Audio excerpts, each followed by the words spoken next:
राजा परीक्षित के शिविर के पास धर्म और पृथ्वी का संवाद। सूत जी ने कहा, जब राजा परीक्षित दिग्विजय कर रहे थे, उन्हीं दिनों उनके शिविर से थोड़ी ही दूर पर एक आश्चर्यजनक घटना घटी। वह मैं आपको सुनाता हूं। धर्म बैल का रूप धारण करके एक पैर से घूम रहा था। एक स्थान पर उसे गाय के रूप में पृथ्वी मिली।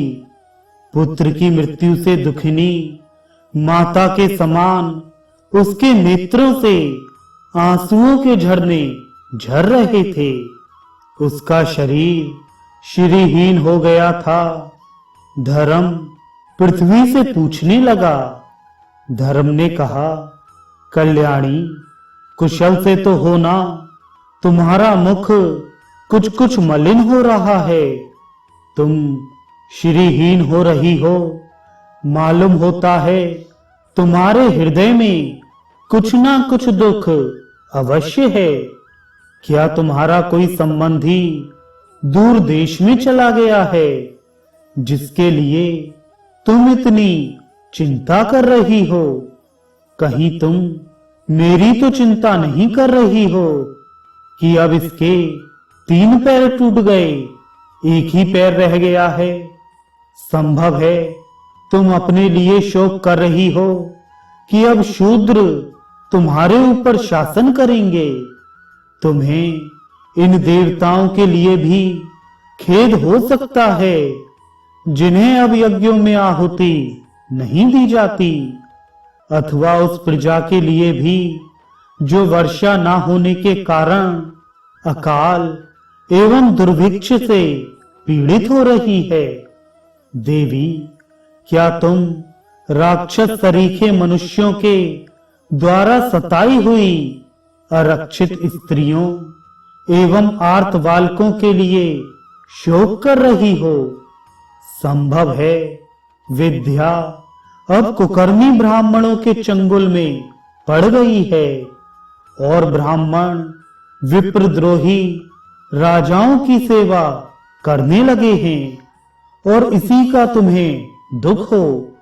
आज के नाम मात्र के राजा तो 16 आने कलयुगी हो गए हैं। उन्होंने बड़े बड़े देशों को भी उजाड़ डाला है। क्या तुम उन राजाओं या देशों के लिए शोक कर रही हो?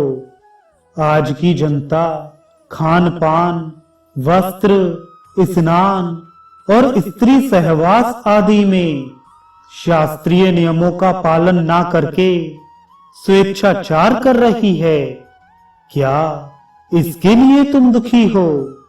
मां पृथ्वी, अब समझ में आया हो ना हो, तुम्हें भगवान श्री कृष्ण की याद आ रही होगी, क्योंकि उन्होंने तुम्हारा भार उतारने के लिए ही अवतार लिया था और ऐसी लीलाएं की थी जो मोक्ष का भी अवलंबन है।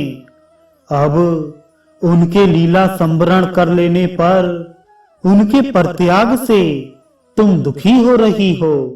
देवी, तुम तो धन रत्नों की खान हो।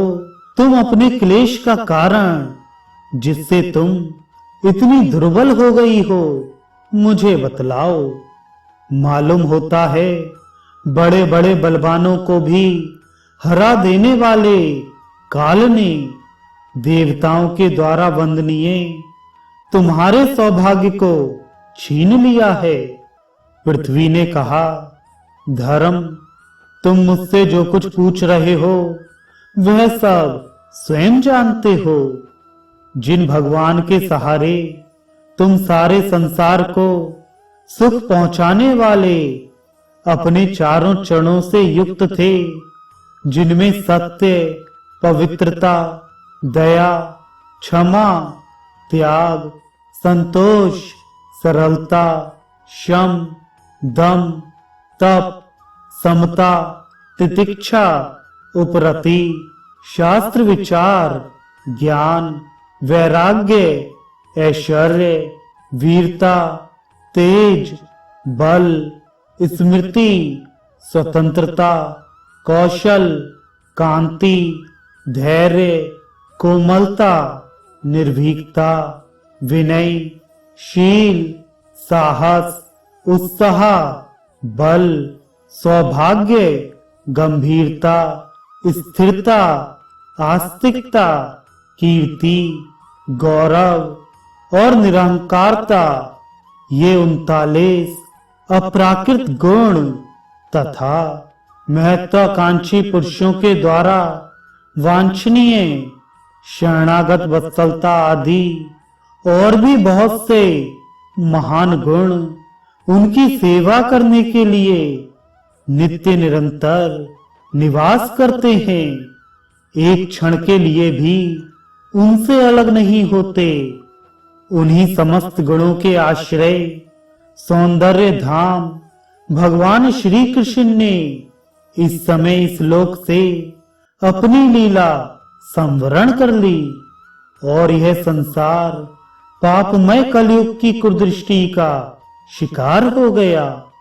यही देखकर मुझे बड़ा शोक हो रहा है। अपने लिए देवताओं में श्रेष्ठ तुम्हारे लिए देवता, पितर, ऋषि, साधु और समस्त वर्णों तथा आश्रमों के मनुष्यों के लिए मैं शोकग्रस्त हो रही हूँ, जिनका कृपा कटाक्ष प्राप्त करने के लिए ब्रह्मा आदि देवता भगवान के शरणागत होकर बहुत दिनों तक तपस्या करते रहे।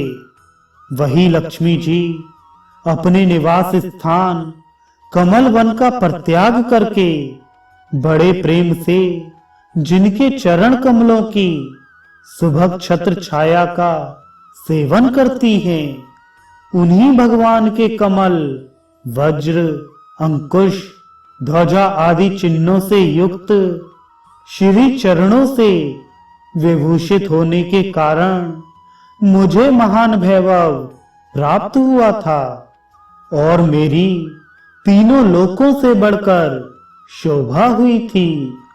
परंतु मेरे सौभाग्य का अब अंत हो गया। भगवान ने मुझ अभागिनी को छोड़ दिया। मालूम होता है मुझे अपने सौभाग्य पर गर्व हो गया था, इसलिए उन्होंने मुझे यह दंड दिया है। तुम अपने तीनों चरणों के कम हो जाने से मन ही मन कुढ़ रहे थे, अतः अपने पुरुषार्थ से तुम्हें अपने ही अंदर पुनः सब अंगों से पूर्ण एवं स्वस्थ कर देने के लिए वे अत्यंत रमणीय श्याम सुंदर विग्रह से यदु वंश में प्रकट हुए और मेरे बड़े भारी भार को, जो असुर वंशी राजाओं की सैकड़ों अक्षौणी के रूप में था, नष्ट कर डाला, क्योंकि वे परम स्वतंत्र थे, जिन्होंने अपनी प्रेम भरी चितवन, मनोहर मुस्कान और मीठी मीठी बातों से सत्यभामा आदि मधुमय माननियों के मान के साथ धीरज को भी छीन लिया था और जिनके